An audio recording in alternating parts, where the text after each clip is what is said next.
موسیٰ بن نبی عائشہ نے عبیداللہ بن عبداللہ سے روایت کی، انہوں نے کہا میں حضرت عائشہ رضی اللہ تعالیٰ عنہ کی خدمت میں حاضر ہوا اور ان سے کہا کیا آپ مجھے رسول اللہ صلی اللہ علیہ وسلم کی بیماری کے بارے میں نہیں بتائیں گے؟ انہوں نے کہا کیوں نہیں؟ جب بیماری کے سبب نبی صلی اللہ علیہ وسلم کے حرکات و سکنات بوجھل ہونے لگے تو آپ نے فرمایا کیا لوگوں نے نماز پڑھ لی؟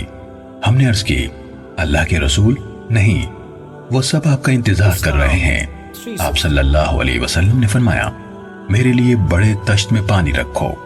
ہم نے پانی رکھا تو آپ نے غسل فرمایا، پھر آپ نے اٹھنے کی کوشش کی تو آپ پر بے ہوشی طاری ہو گئی، پھر آپ کو افاقہ ہوا تو فرمایا کیا لوگوں نے نماز پڑھ لی؟ ہم نے کہا نہیں اللہ کے رسول، وہ آپ کے منتظر ہیں۔ آپ صلی اللہ علیہ وسلم نے فرمایا میرے لیے بڑے تشت میں پانی رکھو۔ ہم نے رکھا تو آپ نے غسل فرمایا، پھر آپ اٹھنے لگے تو آپ پر غشی طاری ہو گئی، پھر ہوش میں آئے تو فرمایا کیا لوگوں نے نماز پڑھ لی ہے؟ ہم نے کہا نہیں اللہ کے رسول، وہ آپ کا انتظار کر رہے ہیں۔ آپ نے فرمایا میرے لیے بڑے تشت میں پانی رکھو۔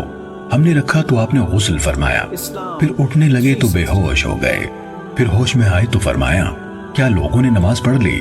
ہم نے کہا نہیں اللہ کے رسول، وہ رسول اللہ کا انتظار کر رہے ہیں۔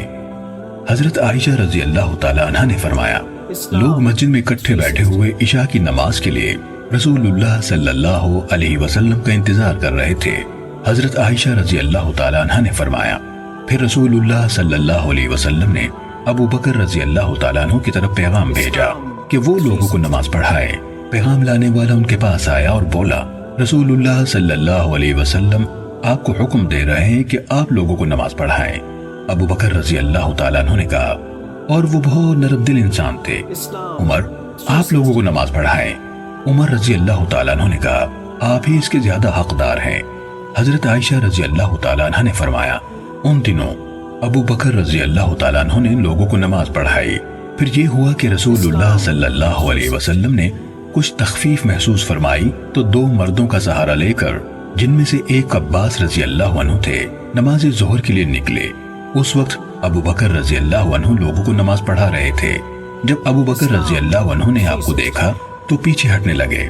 اس پر نبی صلی اللہ علیہ وسلم نے انہیں اشارہ کیا کہ پیچھے نہ ہٹیں، اور آپ نے ان دونوں سے فرمایا مجھے ان کے پہلو میں بٹھا دو۔ ان دونوں نے آپ کو ابو بکر رضی اللہ عنہ کے پہلو میں بٹھا دیا۔ ابو بکر رضی اللہ عنہ کھڑے ہو کر نبی صلی اللہ علیہ وسلم کی اقتداء میں نماز پڑھ رہے تھے، اور لوگ ابو بکر رضی اللہ عنہ کی نماز کی اقتداء کر رہے تھے، اور نبی صلی اللہ علیہ وسلم بیٹھے ہوئے تھے۔ حضرت عائشہ رضی اللہ تعالیٰ عنہ سے روایت کرنے والے راوی عبیداللہ نے کہا پھر میں حضرت عبداللہ بن عباس رضی اللہ عنہما کی خدمت میں حاضر ہوا اور ان سے عرض کی کیا میں آپ کے سامنے وہ حدیث پیش نہ کروں جو حضرت عائشہ رضی اللہ تعالیٰ عنہ نے مجھے نبی صلی اللہ علیہ وسلم کی بیماری کے بارے میں بیان کی ہے؟ انہوں نے کہا لاؤ، تو میں نے ان کے سامنے عائشہ رضی اللہ تعالیٰ عنہ کی حدیث پیش کی۔ انہوں نے اس میں سے کسی بات کا انکار نہ کیا، ہاں اتنا کہا کیا حضرت عائشہ رضی اللہ تعالیٰ عنہ نے تمہیں اس آدمی کا نام بتایا جو عباس رضی اللہ عنہ کے ساتھ تھے؟ میں نے کہا نہیں۔ انہوں نے کہا وہ حضرت علی رضی اللہ تعالیٰ عنہ تھے۔ صحیح مسلم۔